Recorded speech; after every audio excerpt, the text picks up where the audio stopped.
देश की राजधानी में मालवीय नगर अग्निकांड जैसी दर्दनाक घटनाओं की पुनरावृत्ति रोकने तथा अनाधिकृत निर्माणों, अग्नि सुरक्षा मानकों के उल्लंघन और नागरिकों के जीवन को खतरे में डालने वाली गतिविधियों पर अंकुश लगाने के लिए दिल्ली में ग्राउंड फ्लोर समेत 4 मंजिल से ऊपर चल रहे सभी अवैध निर्माण को सील किया जाएगा।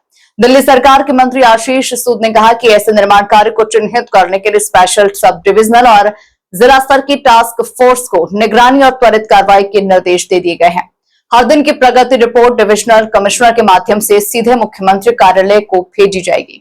मंत्री आशीष सूद ने कहा, अब अवैध निर्माण मुक्त और सुरक्षित दिल्ली हमारी प्राथमिकता है। शुक्रवार शाम को दिल्ली सचिवालय में मुख्यमंत्री रेखा गुप्ता की अध्यक्षता में हुई उच्च स्तरीय बैठक के बाद मंत्री आशीष सूद ने बताया कि अब किसी भी स्तर पर लापरवाही बर्दाश्त नहीं की जाएगी और जिम्मेदार अधिकारियों के विरुद्ध भी व्यक्तिगत जवाबदेही तय की जाएगी।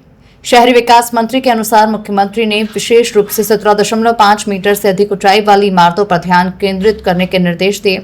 उन्होंने कहा कि जहां भी नियमों के विरुद्ध निर्माण कार्य चल रहा हो, वहां तत्काल निर्माण रोकने, प्राथमिकी दर्ज करने तथा भवन स्वामी, बिल्डर या कॉलोनाइजर के विरुद्ध कानूनी कार्रवाई करने की प्रक्रिया शुरू की जाए। संबंधित अधिकारियों की जिम्मेदारी भी तय की जाएगी। पुरानी ऊंची इमारतों की सुरक्षा समीक्षा के निर्देश देते हुए मंत्री ने कहा कि जिन इमारतों में अनुमति संबंधी उल्लंघन पाए जाए, वहां ऊपरी मंजिलों को खाली कराने, सीलिंग और आवश्यक बंदी की कार्रवाई की जाए। उन्होंने एमसीडी को भवन उपविधियों का कड़ाई से पालन सुनिश्चित करने के निर्देश दिए। अग्नि सुरक्षा के संदर्भ में मुख्यमंत्री ने फिक्स्ड ग्लास वाली खिड़कियों को गंभीर खतरा बताते हुए कहा कि सभी भवनों में खुलने योग्य खिड़कियां और बालकनियां सुनिश्चित की जाना चाहिए।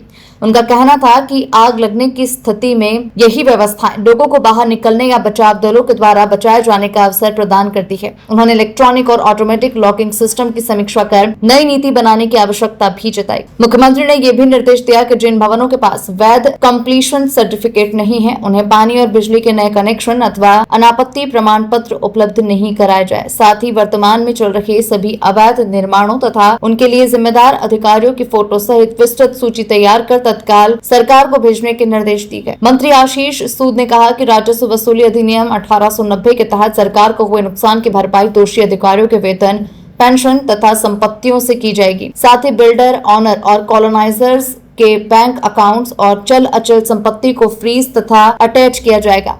उन्होंने स्पष्ट किया कि किसी भी प्रकार की जिम्मेदारी से बच निकलने की गुंजाइश नहीं छोड़ी जाएगी। बिखराव के कारण अक्सर नियमों का कड़ाई से पालन नहीं हो पाता था और अधिकारी जिम्मेदारी से बचते थे। किसी भी अधिकारी का क्षेत्र बदल जाना उसे पूर्व की जिम्मेदारियों से मुक्त नहीं करेगा। जीएसडीएल विभाग को निर्देश दिया गया कि ड्रोन सर्वे, सैटेलाइट इमेजरी और डिजिटल मैपिंग का उपयोग कर हर 3 महीने में निर्माण गतिविधियों का अद्यतन रिकॉर्ड तैयार किया जाए। जहाँ कहीं भी लाइसेंस शर्तों का उल्लंघन या बिना अनुमति संचालन पाया जाएगा, उसे तत्काल प्रभाव से सील कर दिया जाएगा।